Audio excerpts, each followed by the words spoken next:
Yes, good morning children. Today let us see other properties of transition metals. Okay, so yesterday we saw enthalpy of atomization, why they are having high melting and boiling points, lanthanoid contraction, key definition, all these things we saw it, right? Today let's continue. Transition metals, you know very well that they are having incomplete electrons in d orbitals, and then in the outermost shell s electrons are there. And now you find these transition metals, they show multiple oxidation states. Why? Say for example, you have MnO2, you have MnO, you have KMnO4, you have K2MnO4. Now in all these compounds you find that manganese is showing different oxidation states, right? Why or how they are showing multiple oxidation states? That is the question. This is because both Ns and N-1 d electrons, they participate in bonding. How is it that both of them are participating? Because they have almost similar energy. Now this is a simple graphical representation. The energy of different orbitals are shown in the y-axis. Okay. Now this is the reaction coordinate, मान लो. Okay. 1s, 2s, 2p, 3s, 3p, then 4s is occupied, and then 3d. Now you see the difference in energy level between 1s and 2s, you see 2s and 2p, you see 2p and 3s, you see. Now when you come to 4s and 3d, you see the difference in energy level is very, very small. That is why electrons present in both the orbitals, they participate in chemical combination, because they are having almost similar energy, and that is why they are able to show multiple oxidation states. You know very well Mn is having 5 electrons in d level and 2 electrons in 4s level, and if both of them are participating, that means a total of 7 electrons are there. That is why it is showing +6 state here, +7 state here, +2 here, +4 here, like that. It is showing different oxidation states. Now especially you will find that more number of oxidation states are shown by elements near the middle of the series, because they will have more number of unpaired electrons in the d orbitals. Most common oxidation state throughout the period, it is +2, because 4s it is having 2 electrons, so generally they will show +2 state definitely, except for scandium, which is having a configuration of 3d1 4s2. Now this will show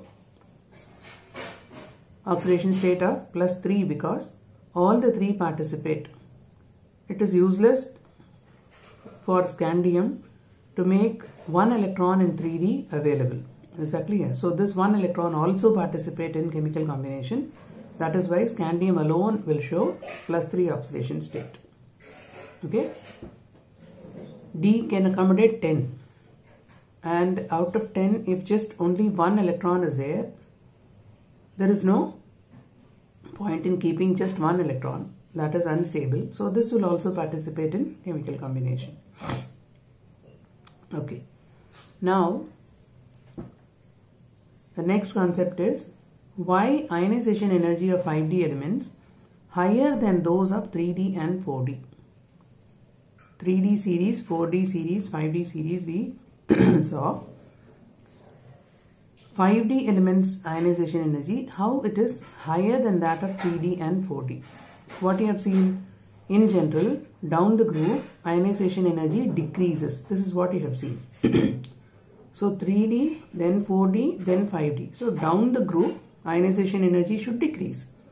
How is it that it is higher?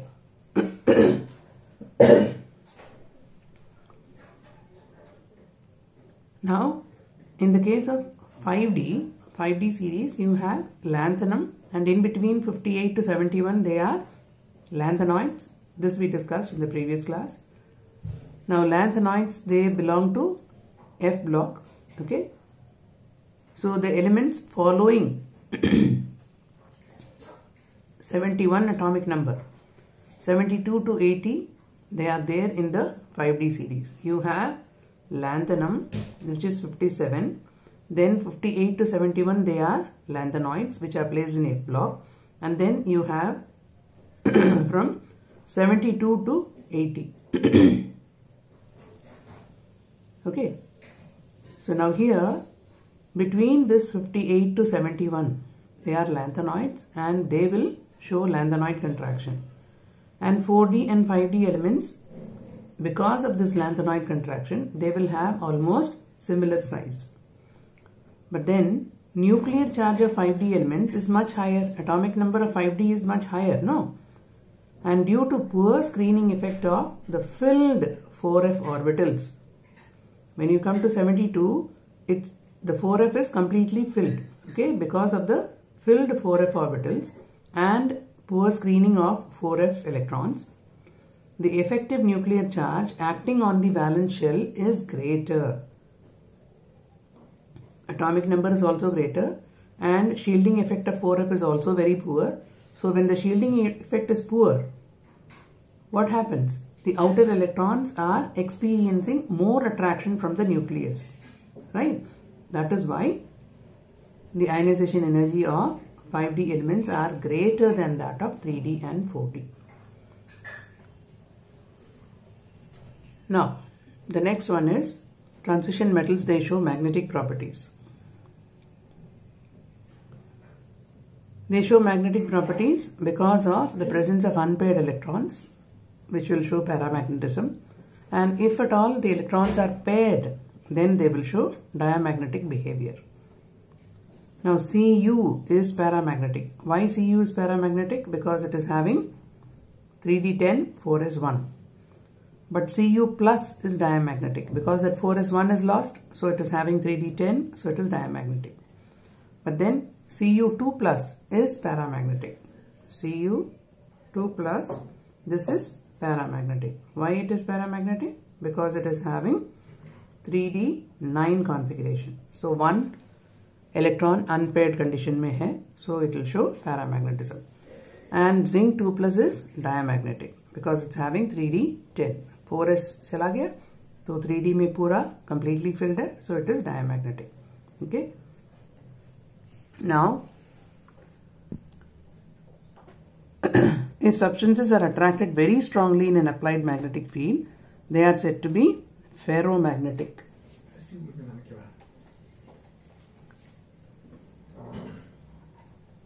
Now, what is ferromagnetism? It is an extreme form of paramagnetism.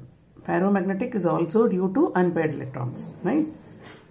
Now, how do you express this magnetic property? By means of magnetic moment, that is mu. What is it? It is under root n into n plus 2, where n is the number of unpaired electrons, and this formula is called as spin only formula. Now I have just given you an example how to calculate the magnetic moment of a divalent ion in aqueous solution. Atomic number is 25. If atomic number is 25, then it is having a configuration 3d5 4s2. So 3d5, these are all unpaired electrons. In the divalent state, it will have 3d5 configuration. So there are 5 unpaired electrons. So it is under root 5 into 5 plus 2. That will give you 5.92 Bohr magneton, BO. BM means Bohr magneton. This is the unit to calculate, to express magnetic moment.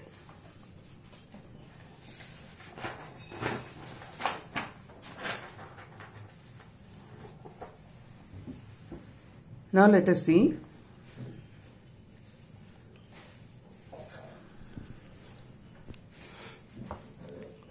transition elements. they form colored complexes and compounds. What is the reason behind it? This is due to d-d transition. Now, what do you mean by d-d transition? Now, this topic actually you have studied in coordination complex. Since we are revising everything, I am just assuming that you know what is meant by crystal field splitting. Whenever a ligand is approaching a transition metal ion, the d orbitals, they get excited and split into two. One is called as T2G and the other one is called as EG. Now, when they split into two, what is the order of splitting? The one which is having lower energy, they are generally of the same type in the d orbitals. You have dxy, dyz, dxz, and then dx square minus y square and dz square. These are the 5 d orbitals, you know it, is it not? Now, out of the 5, 3 of them will have the lobes in between the axis, and dx square minus y square and dz square, they have lobes along the axis. Okay, so those 3 which are in between the axis, they become the lower energy level, and those which are having lobes along the axis, they rise to a higher level. So EG is having higher energy and T2G is having lower energy. Now, why lower energy? That is because when the ligand is approaching, say this is one d orbital and the lobes are in between the axis. They are not along the axis, they are in between the axis. And the ligand is coming with its orbital to overlap with the d orbital, and the overlap will always take place along the axis. So the ligand orbital is coming like this. Okay, the ligand orbital is coming along the axis like this, and the orbitals of the transition metal ion is in between the axis. So since this is at a different state and the one which is coming to overlap is along the axis, the repulsion will be minimum, and that is why they are at a lower energy level. But if it was, say, dx square minus y square, then in that case the lobes are along the axis. So when the ligand orbital comes along the axis to overlap, the metal d electrons and the ligand electrons, they will repel with each other, because of which these two orbitals, they are raised to a higher energy. That is what you call it as EG. Okay. Now, these d electrons, the electrons from T2G may jump to EG level if at all it finds a place. If the approach of a ligand, if it is able to provide energy, then what will happen? The electrons may jump from one level to the other level. Now, whenever this transition of electron is taking place, and when it comes back to its original level, what happens? Energy is released.